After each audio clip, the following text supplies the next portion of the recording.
আসসালামু আলাইকুম। জীবনের পথে কখনো না কখনো হোঁচট খেতে হয়। কেউ আবার সেই হোঁচট থেকেই নতুন পথ খুঁজে পায়। কারণ পড়ে যাওয়াটা শেষ নয়, উঠে দাঁড়ানোর সাহসটাই আসল গল্প। এই যে আজকে পাবদা মাছ রান্না করছি ঢেঁড়স আর আলু দিয়ে। সব কিছু আদা বাটা, রসুন বাটা, জিরা বাটা, কাঁচামরিচ সব কিছু দিয়ে একসঙ্গে ভালো করে হাত মাখা করে মাছটা রান্না করা হবে। পেঁয়াজটা দিয়ে দিলাম।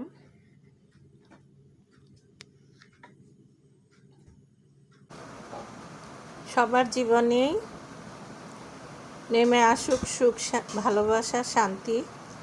নতুন দিনের প্রতিটা ক্ষণেই থাকুক আশার আলো।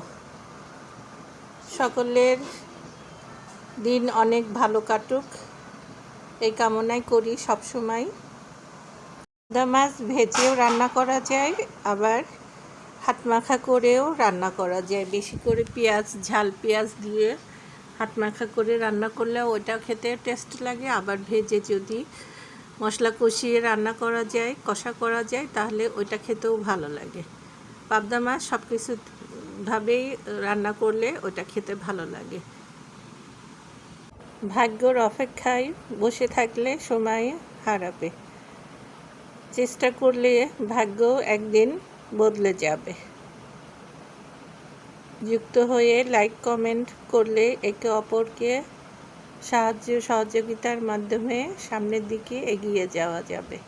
এই যে লাস্টে তেল একটু বেশি করেই দিব। তেলটা ভালো করে দিয়ে ভালো করে মাখিয়ে তরকারিটা রান্না করব।